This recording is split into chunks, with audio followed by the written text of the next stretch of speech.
I comfortably can have sex and not ejaculate, not just learn how to quite control the art, master the art. Well, what are your thoughts on the women's orgasm? It's like you're just radiating energy back and forth. You know, you look at her eyes and it's very slow. We do something called PE, penis enlargement. If you have more size, you can go slower, and that sensation is still there. It's very physically stimulating. You're breathing it through the front and breathing it through the back. Just get into the actual topics. I think first one would be good would be just SR, and then even more specifically, because you've done a lot of content on SR and stuff, but specifically, I want to talk about like Carza and actually being married. I'm married as well.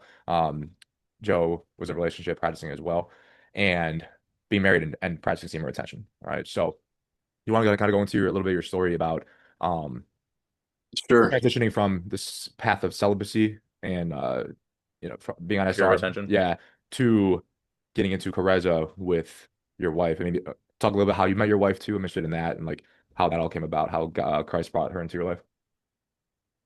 All right. Cool stories, by the way. Thank you, brother. Thank you. And you said you're in a relationship, but you practice Carza? Yeah, I'm married. Yeah, he's married. I'm single right now, as of the last 5 months. All right. So, kind of picking up age 23 once I repented, got to know Christ, got convicted of the truth.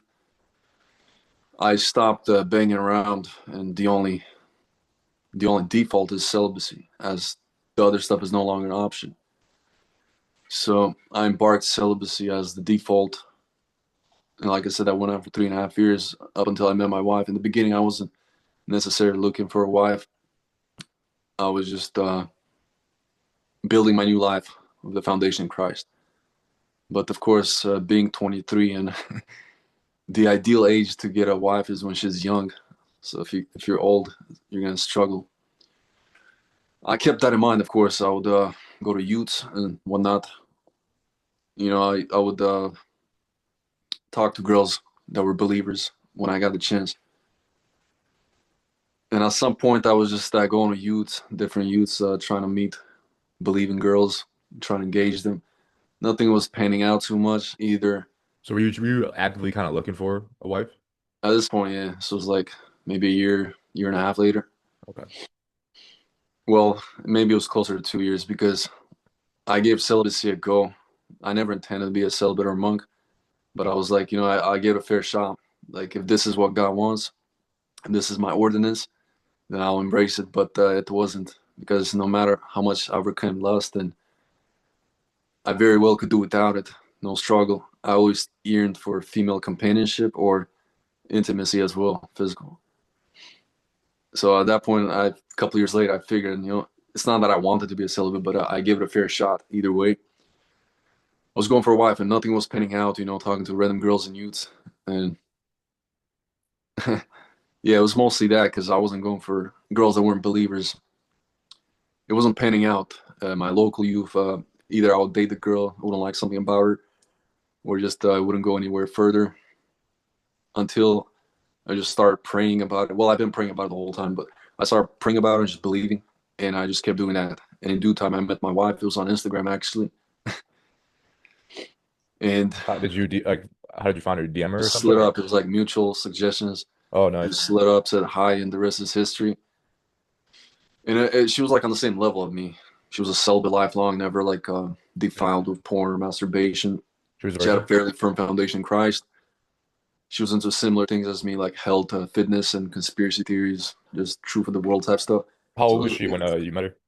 she was 18 when I met her, or she was 19 and I was 25, maybe. And Yeah, she was 25. a lifelong virgin. Lifelong virgin, yes. And Wow. yeah, she was just fairly like, she didn't really go out and do that type of stuff. She just hung out with her sisters. And everything just flowed very easily. I clearly saw it was God ordained. I was gauging her, everything checked out. About a year later, we got married. And now, coming to marriage, of course, I was excited for sex, but I knew of semen retention. And matter of fact, let me back up. I skipped some essential takes. In my early 20s, when I was banging around, I was having Carza intuitively. I didn't quite know what it was, but I just realized, you know, orgasm causes this and that. So I'm like, why don't I just bypass orgasm? So I was practicing Carza before I ever knew what it was. But of course, coming into marriage, that was the default for me, Carza. And now coming into marriage, it's different than hookups because you're having sex daily, multiple times a day. So Carza wasn't perfect from the get go. I had times where I would bust every week, every 2 weeks, until I just learned how to quite control the art, master the art. There's a fine line where you could go up to. So what are your like practical techniques and strategies to avoid that line or like to stay away from that line? The most practical is just learning to read that gauge. It's like a gauge on your sensor, and initially you think you could read it, but you're very off. Your reading is off. Your gauge isn't accurate. The best, most practical thing is practice. I could tell you a bunch of things and slow down, switch position, this and that. Avoid using the tip of your dick once you're like in the action. But those are all secondary to practice.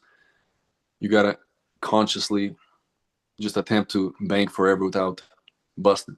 And once you do that, you're kind of eventually gonna learn. It's inevitable.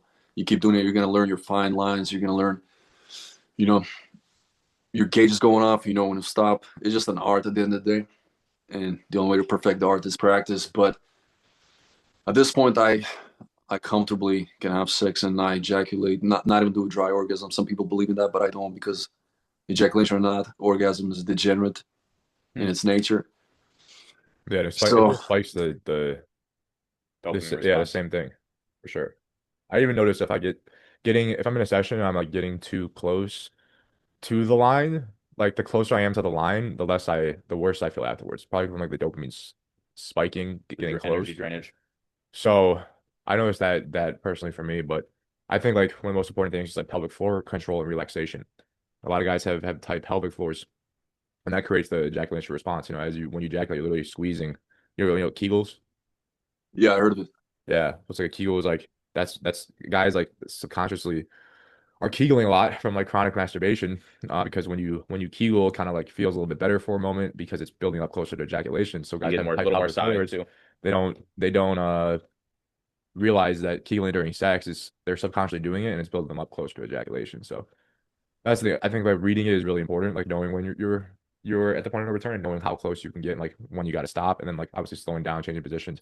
But practicing relaxing the pelvic floor while you're in there to help to stay away from the line. Because some guys, they go in and then within like 30 seconds they're already at the line. You know what I mean? And it's like um That's Now, a let me interrupt that. How do you balance? When you're truly feeling it, then you're just pounding away, but you're still able to control it. How do you balance that with just those slow, boring strokes? yeah, well, for me, I like to mix up a little bit. You know what I mean? It's like I think obviously if you're pounding away, that's fun and like satisfying, and like if you oh well, what are your thoughts on making her on the woman's orgasms? They're degenerative. Well, they have different My types. wife practices abstaining as well. interesting. So there's different types of female orgasms, and they Yeah, both feel the different. three. Yeah. So which do you think all three are bad? Yeah, for sure. It's the same mechanism. The obviously got the neurochemistry and all that. But from personal experience, my wife in the beginning, she did it for a while, maybe a couple months or less. And once she stopped, she noticed a clear difference day and night. So female semen retention per se is real as well. Yeah, But I've heard that for sure. Have you looked into like the Cupid's Poison Arrow in that book? no, I've heard of it, but I never read it. Yeah. The only piece of stuff I read on that was The Way the Superior Man. Have you read it? Yeah, of course. That's a It's Yeah, goaded. foundational. Goaded Yeah. killer book. So for good. sure. He just released a new book. I'm ordering it. Wow, I didn't know that. It's called What's it called? The Man of Zero. It's like basically like Way the Superior Man Part Two. Because that came out Yeah, 2 years ago. So it's like now definitely check that out. Good title. for sure. Um, yeah. So I like to for me like my wife doesn't abstain from orgasm, and for me I think it's fun to like give her as many like deep like cervical as I can. Um, but then I like to like it helps to balance the buildup towards the point of ejaculation by like going and like stopping and like being more like meditative together, right? And yes, it's more boring in terms of less dopamine, but it's like kind of like spiritually connecting a little bit, when you're like kind of just like Yeah, in you know between. what I like to do? I like to get close to that point where you're just super hard and sensitive. That's when I go slow, and that very slow. But it's slow, but it's not even boring because you're so deep and synchronized. It's like you're Mhm. just radiating energy back and forth. You're looking her in the eyes, and you're just very slow and Mhm. fully in there, slowly in, slowly out. You just hold, and that generates so much energy Are for you me. ever consciously moving the energy through your body? I wouldn't say so. I don't mess with the breaths. I haven't noticed anything from that. Perhaps I haven't done it quite right. How do you guys do it? Have you heard of Qigong? Qigong? Qigong, Qigong, No, I've heard of Qi energy. for Oh sure. man, you gotta get into So Qigong. that with you, bro, like it seems like your level of basically discipline and just sexual control is insanely high for you to be able to go on these like basically, weeks without ejaculation while having Carza. Well, he said that's bad for him. Like what's Yeah, your that what's was your streak right initially. now? Now, What's your now streak I'm right now? like 6 months or at Yeah. least. That's So insane. that's insane, right? And now the thing is, without having these practices like that, and you also be on a 5 year semen retention streak, you're basically relying on discipline essentially to not go beyond that line, right? Self-control, yeah. Self-control and discipline. Now that's an insane level of self-control, but with the things we're talking about, including pelvic floor health and the qigong, it's essentially a tool to where most guys, including ourselves, the discipline gets us sometimes, right? The lack of self-control sometimes. And those tools to be able to say when that energy is super strong, you close to the point of no return, that is like a pent up energy. You feel it, are ready to explode like a pressure valve. And with the qigong, that sexual energy, you are able to relax the pelvic floor and move it through the body. That allows you to stay in that kind of that less pent up state, that charged state that in need for release. Which is if we didn't have that, like we would be going on when I was in a relationship. At least I don't know how much I'd be able to have sex without orgasm, just with discipline. So So that's you that's do this in the act or you do it after do it in the act. the Correct. act? Correct. So essentially, the Qigong we're talking about, they call it the microcosmic orbit in Taoism and some other Eastern traditions, is the Western nervous system, right?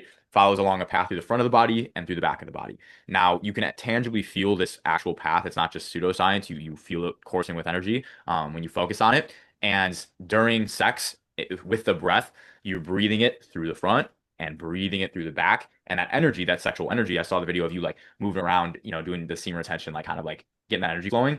A similar concept, except instead of actual physical movement to get it going, you're using your consciousness and your breath to get it flowing, right? And it's like, me and Mike wouldn't be talking about this unless it was massively effective. It's necessary. It's yeah. So I'm super surprised that you being able to go on 6 month streaks without this shows an insane amount of discipline and just sexual self control and mastery. So that's super impressive. But I feel like I'm like, I don't know if this is good or bad, but I feel like a robot. Like I have complete self-control. hmm, I can deny myself even perhaps what intuitively I would thrive in. It's kind of that slave mentality, you know? hmm. It's your intuition is supreme, but at some point you can distinguish between intuition versus self-control. And there's a fine line to that as well because you're like, oh, this is what I intuitively feel, but that could be your feeling. How do you distinguish intuition versus feeling at that point? But I do feel like I have absolute self-mastery, not only in like sex and food as well. I could go without eating anything what I consider not worth eating in all aspects of life, so to say. But at the same time, this takes away some joy, I think, from me, because it's such a robotic. Even though it's not robotic, I feel joy. It's such a systematic approach. Like, for example, physical activity. If I don't go a day without it. I haven't went a day without it in a decade. It's an addiction at this point, and I've always had a very addictive personality, Hmm. and I've managed to simulate this as my addiction. So if I go a day without minimum walking an hour, doing like 50 minutes of hit, my blood literally feels like it's stagnating. My brain feels like it's slowing down. It's not processing properly. And so I kind of sidetracked it, but I don't remember where I was going with that. Oh yeah, Talking about self your self control. control. Yeah, Yeah. self-control Self and control. Yeah. yeah. So Like I've practiced intentionally busting as well, just for a week or two to see what it's like, and it wasn't a net positive. That's why I stick to this. how about in the relationship? What did you notice in terms of your relationship dynamic and your polarity with your wife? I Um, actually saw that video. Now oh that you yeah, say that, I saw the that line. video of you where you Yeah, went to that Miami or Florida somewhere, yeah, and when you kind of dabbled with SR. Yeah, that's what I noticed. It's when the longer I go without busting, the more like dope and Polarized. genuine the marriage and relationship is. for sure. And like I haven't busted in a while. Like it was like half a year ago, and before that was another half year ago. So I kind of don't even remember. But I remember the beginning of marriage when I did bust more often. I was in the honeymoon phase, so it wasn't a. It's Yeah, not a good reading, you yeah, know. for sure.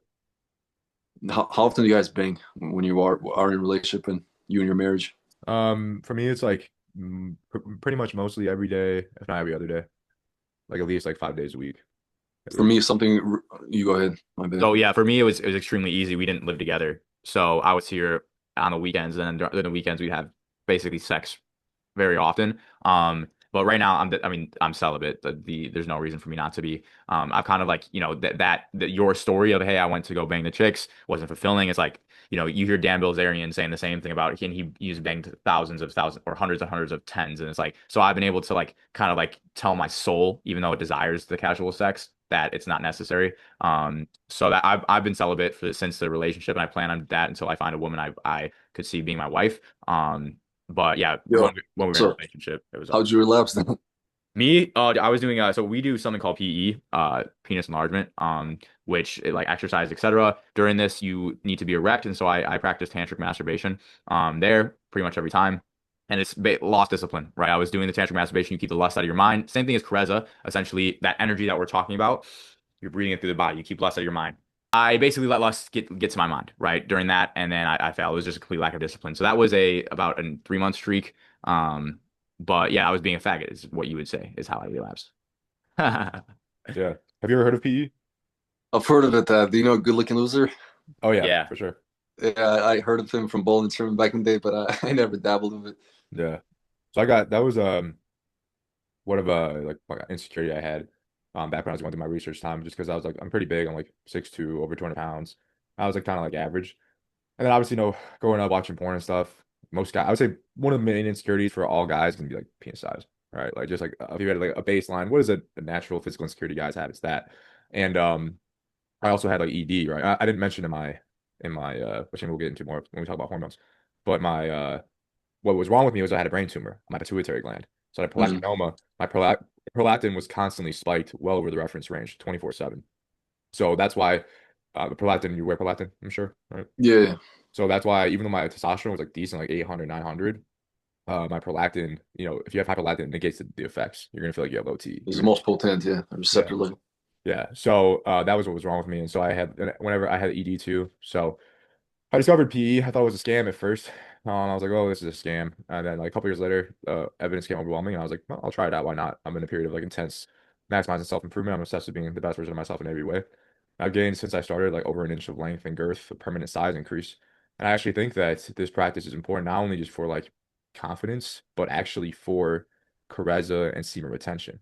Because when you have more size, you can go. You say, oh well, it's slow and boring versus like fast and fun. That's the thing. Like if you don't have enough size, you need to go fast to even like feel enough Friction. friction and for it to create enough like sensation, energy for it to be enjoyable. Whereas if when you gain more size, if you go slower, like you can go super slow and it'd be a lot of friction and it'd be extremely even more connecting because when you're going fast, a lot of it is like you're focused on the physical. You're focused on like I'm thrusting. It's like animalistic more. It's like a little less soul connecting when you're going fast. Like you said, the most soul connecting you feel is when you build that energy up really high and then you slow down and you breathe and connect with each other, right?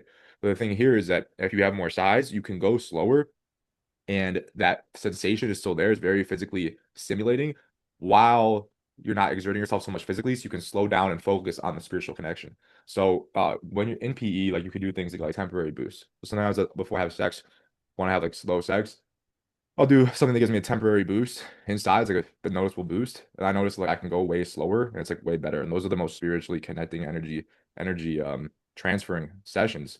Is Would you say that Careza acts as a PE?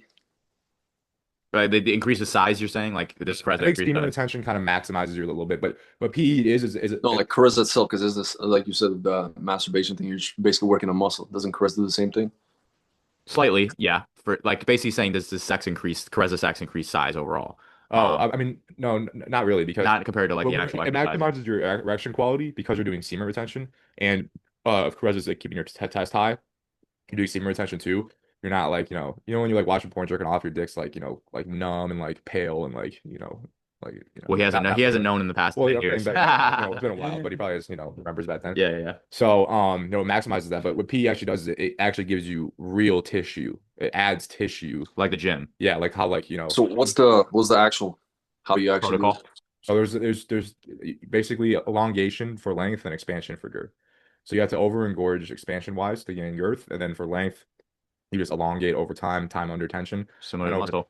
over time it just works that way. So I usually have my guys start on like manual exercises, but then they get kind of tedious. So we switch to like devices, And less effective. which do it for you. And then you can just, you can sit at your desk working, and then within a year, basically just a couple minutes putting it on and taking it off.